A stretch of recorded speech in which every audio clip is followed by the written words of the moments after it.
Hello guys! Good morning! So this is ganap kahapon Sunday morning. At ayan na nga, 5:30 na nga ako nakalabas dyan. At ayan nandiyan na nga si mama. At pagdating ko nga sa tindahan ay naabutan ko na naman ito si Pororo. At ayan, nanghihingi na siya ng piso. Bibili daw siya ng kape. At ayan na naman ang ginagawa niya sa akin guys. So kalokohan talaga ni Pororo na ito.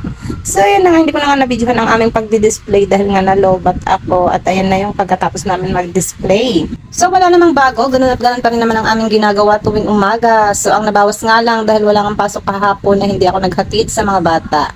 At ayun na nga, habang nagbabantay nga ako diyan ay nagkape nga muna ako at hindi nga talaga pwede mawala sa akin ang kape tuwing umaga dahil nga coffee is life tayo, di ba? At habang nagkakape nga ako diyan ay iniisip ko na naman nga kung anong aming uulamin sa tanghalian.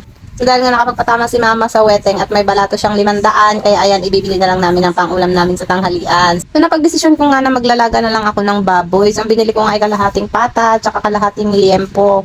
At taray, dumaan na nga din ako ng gulay. Diyos ko Lord, ang mahal ng mga gulay guys. Yung repol, yung maliit na yun, 50 pesos na yun. Tapos yung Baguio beans na yun, 20 pesos na. O diba, ang mahal na talaga ng mga bilihin ngayon. Tapos kumuha na nga rin ako ng siling green, bawang, sibuyas at saka saba dito sa aming tindahan. Dahil hindi na nga ako maglalagay ng patatas kasi nga sobrang mahal.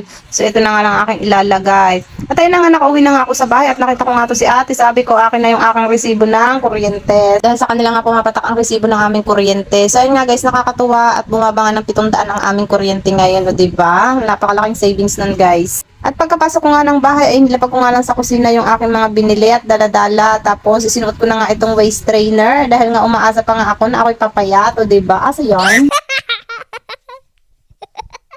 So ayun na nga guys, pagkatapos kong maayos at ang aking waist trainer ay nagsimula na nga akong magbanlaw nitong aking mga lalabhan. So hindi naman ganun kadami guys dahil 2 araw lang to. So hindi na nga ako nagpapadami ng labahan guys kasi ang hirap-hirap maglaba, Diyos ko po. Tapos nga nung maisalang ko nga yung mga puti ay ayan, nagbalis-walis nga muna ako dito sa aming bahay. Magpagpagpagpag at napakadami talagang lamok guys. Ewan ko ba, kahit araw-araw naman ako naglilinis ay talagang maraming lamok ngayon. Araw-araw din ako nagpapausok dun sa aming likuran para nga mawala yung mga lamok pero talagang nandyan pa rin yung mga lamok. At ayan na nga, nandito na nga ako sa kusina, nagwawalis na nga din ako dyan. Pagkatapos ko nga magwalis dyan ay nagmap na nga rin ako dahil nga para matanggal yung mga alikabok na hindi nadadala ng walis. So habang nagmamap nga ako dyan guys, ay si Dayan ako yung pinapagalitan kasi nga nakakainis guys, panay kalat siya, puro kalat siya ng mga papel-papel na kanyang mga ginagawang laruan. Taas ang kamay ng mga nanay dyan guys, na walang tigil ang bunga nga kapag ang mga anak nila ay napakakukulit at napakakalat sa bahay.